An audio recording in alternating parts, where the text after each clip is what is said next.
പ്രേമ, India റഷ്യയിൽ നിന്ന് crude oil വാങ്ങി എന്ന് പറയുന്നുണ്ട്. അത് സർവ്വകാല റെക്കോർഡ് കടന്നു എന്ന് പറയുന്നു. ഇപ്പൊ ക്രൂഡ് ഓയിൽ നിന്ന് കേൾക്കുമ്പോൾ നമ്മളത് വളരെ ശ്രദ്ധിക്കുന്ന ഒരു സമയം കൂടെ, യുദ്ധത്തിന്റെ സമയം കൂടെയാണ്. അപ്പോൾ സർവ്വകാല റെക്കോർഡ് കടന്നു എന്നൊക്കെ പറയുമ്പോൾ അത് എങ്ങനെ സംഭവിച്ചു? അതാണ് അതിൻ്റെ നമുക്ക് ഏറ്റവും വലിയ കൗതുകം ഉള്ള സംഗതി. ഒരു പ്രതിസന്ധി ഉണ്ടാകുമ്പോൾ പ്രതിസന്ധിയെ അവസരമാക്കി മാറ്റുക എന്നൊരു പരിപാടി ഉണ്ടല്ലോ, അതാണ് ഇവിടെ നടന്നേക്കുന്നത്.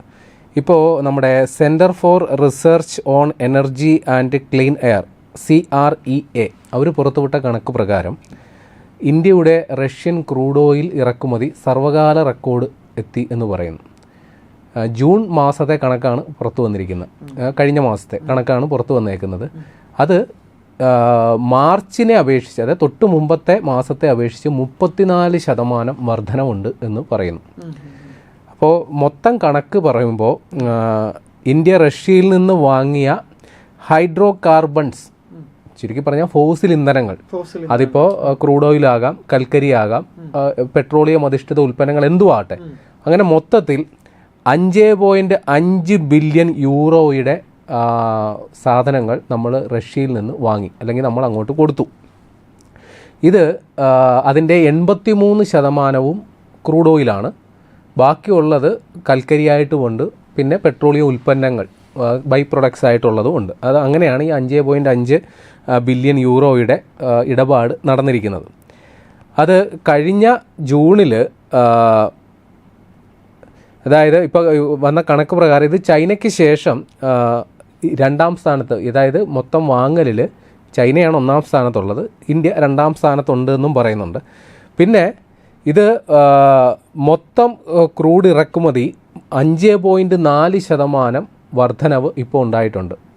അതായത് ഈ ഒരു മാസത്തെ അല്ല, നേരത്തെ പറഞ്ഞ കണക്ക് ഒരു മാസം, കഴിഞ്ഞ മാസമായിട്ട് കമ്പയർ ചെയ്തതാണെങ്കിൽ മൊത്തം ഇന്ത്യയുടെ ക്രൂഡ് ഇറക്കുമതിയിൽ 5.4% അതായത് ഈ പശ്ചിമേഷ്യൻ സംഘർഷവും പ്രശ്നങ്ങളൊക്കെ നിലനിൽക്കുമ്പോൾ ക്രൂഡ് ഓയിൽ കിട്ടാതിരിക്കുക എന്നുള്ളതാണല്ലോ നമ്മൾ കണക്കാക്കേണ്ടത്. പക്ഷേ അതിൽ മൊത്തത്തിൽ 5.4% വർധനവാണ് ഉണ്ടായേക്കുന്നത്.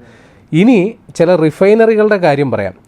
റിലയൻസ് ഇന്ത്യയിലെ ഏറ്റവും പ്രബലമായ സ്വകാര്യ കമ്പനിയാണ്. അവർക്ക് ജാംനഗറിൽ വലിയൊരു റിഫൈനറിയും ഉണ്ട്. അവർ കഴിഞ്ഞ മാസത്തെ അപേക്ഷിച്ച് മെയ് ജൂൺ കമ്പാരിസൺ നോക്കുമ്പോൾ 150% അവരുടെ ക്രൂഡ് ഓയിൽ വരവ് വർദ്ധിച്ചേക്കുന്നത്. ഇനി ഇന്ത്യൻ ഓയിൽ കോർപ്പറേഷൻ, പൊതുമേഖലാ കമ്പനി ഇന്ത്യൻ ഓയിൽ കോർപ്പറേഷൻ നോക്കുമ്പോൾ 126%. BPCL കൊച്ചി റിഫൈനറിക്ക് 83% വന്നേക്കുന്നു. മറ്റൊരു സ്വകാര്യ കമ്പനിയായ നയര, അത് റഷ്യ ബാക്കിംഗ് ഉള്ള ഒരു കമ്പനിയാണ്, അവർക്ക് 43% വർധന ഉണ്ടായിട്ടുണ്ട്. അപ്പോൾ എങ്ങനെ ഇത് സാധിച്ചു എന്ന് ചോദിച്ചാൽ, ഞാൻ പറഞ്ഞതുപോലെ ഒരു പ്രതിസന്ധി അവസരമാക്കി മാറ്റിയതാണ്. കാരണം ഈ പശ്ചിമേഷ്യൻ സംഘർഷം ഉണ്ടായിരുന്ന സമയത്ത് അമേരിക്ക ഒരു ഇളവ് പ്രഖ്യാപിച്ചു. റഷ്യൻ ക്രൂഡ് ഓയിൽ വാങ്ങുന്നതിന് കഴിഞ്ഞ ജൂൺ 17 വരെ ഒരു ഇളവുണ്ടായിരുന്നു. ആ സമയത്ത് കിട്ടാവുന്ന പരമാവധി ക്രൂഡ് ഓയിൽ ഇന്ത്യ അവിടെ നിന്ന് വാങ്ങി.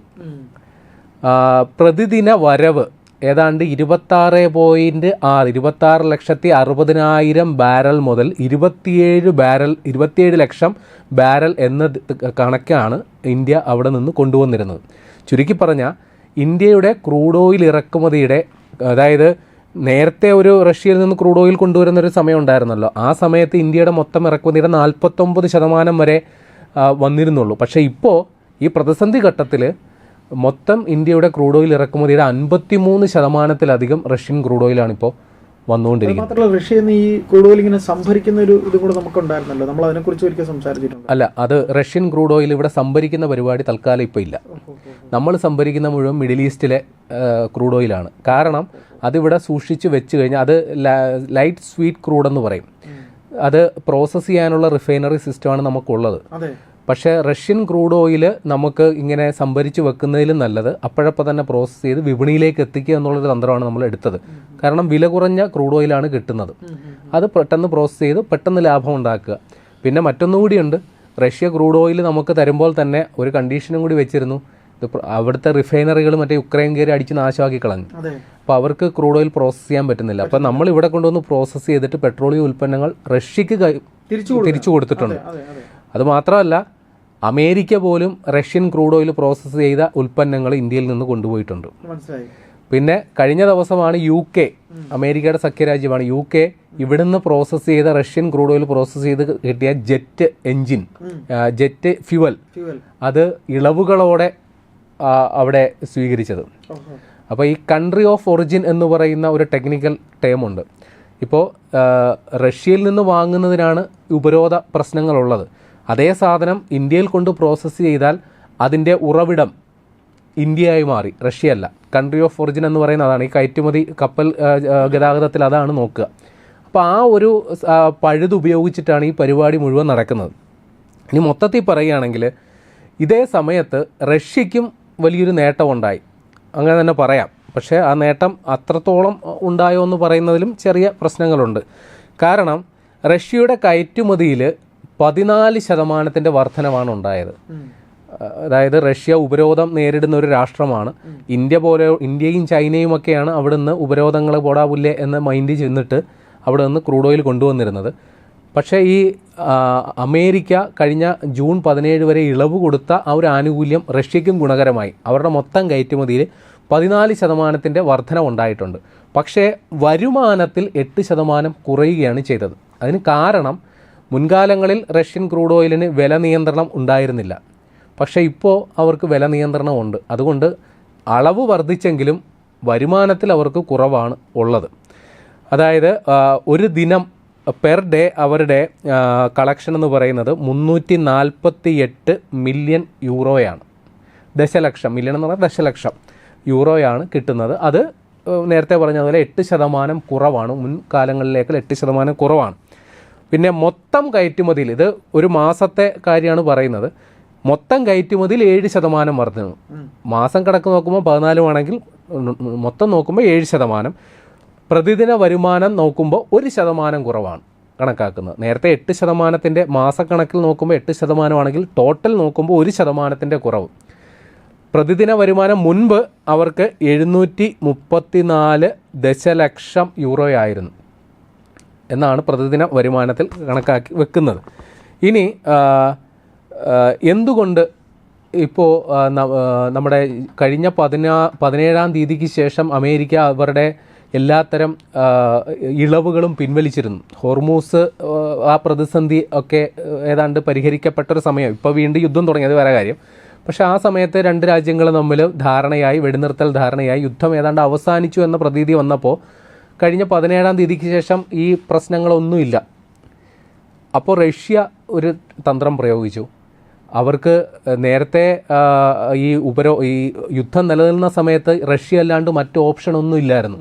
അപ്പോൾ സാധാരണ വിപണി വിലയ്ക്ക് തന്നെയാണ് റഷ്യ ക്രൂഡ് ഓയിൽ കൊടുത്തുകൊണ്ടിരുന്നത്. പക്ഷേ ഇപ്പോൾ സാധനം എല്ലാം ശാന്തമായ സ്ഥിതിക്ക് വീണ്ടും മിഡിൽ ഈസ്റ്റിൽ നിന്ന് ക്രൂഡ് ഓയിൽ വരുന്ന സ്ഥിതിക്ക് റഷ്യയ്ക്ക് പഴയ ഉപരോധമുണ്ട്. ഇപ്പോൾ അമേരിക്കയുടെ ഇളവ് ഇല്ല. അപ്പോൾ റഷ്യ എന്ത് ചെയ്തു? $10 ഡിസ്കൗണ്ട് അങ്ങ് പ്രഖ്യാപിച്ചു. ഇപ്പോഴും അമേരിക്കയുടെ വിലക്കുകൾ ലംഘിച്ചിട്ടും ഇപ്പോഴും ഇന്ത്യ റഷ്യയിൽ നിന്ന് ധാരാളമായി ക്രൂഡ് ഓയിൽ ഇങ്ങോട്ട് കൊണ്ടുവരുന്നു എന്നുള്ളതാണ് ഇപ്പോഴത്തെ വിവരം. ഈ ഡിസ്കൗണ്ട് പ്രഖ്യാപിച്ചതിന് ശേഷം നേരത്തെയും ഡിസ്കൗണ്ട് കൊണ്ട് ഇന്ത്യ കൊണ്ടുവന്നിരുന്നു. പക്ഷേ അത് അമേരിക്കയുടെ എതിർപ്പുകൾ അവഗണിച്ചുകൊണ്ടാണ്. ഇപ്പോൾ അമേരിക്കയുമായിട്ട് നമ്മൾ ഒരു ടേംസിൽ എത്തിയിട്ടുണ്ട്. നമുക്ക് ഈ വ്യാപാര കരാർ പോലെയുള്ള പ്രശ്നങ്ങളുള്ളത് കൊണ്ട് ഒരു പരിധിവരെ അമേരിക്കയ്ക്ക് നമ്മൾ വശംവദരായിരുന്നു. പക്ഷേ ഈ സാഹചര്യത്തിൽ നമുക്ക് ഇനിയും ഒരു റിസ്ക് എടുക്കാൻ വയ്യ. ഈ ഹോർമൂസ് ഇനിയും അടയ്ക്കും. ഇപ്പോഴും യുദ്ധം പുനരാരംഭിച്ചല്ലോ. അപ്പം നമുക്ക് നമ്മുടെ ഊർജ്ജ പ്രതിസന്ധി ഇനിയും ആവർത്തിക്കാതിരിക്കാൻ വേണ്ടിയിട്ട് പരമാവധി നമുക്ക് നമ്മുടെ സംഭരണ വിതരണ കേന്ദ്രങ്ങൾ സ്റ്റെബിലിറ്റി ഉണ്ടാക്കാൻ വേണ്ടിയിട്ട് പരമാവധി ക്രൂഡ് ഓയിൽ കൊണ്ടുവരിക എന്നുള്ളത് തന്നെയാണ് നയം.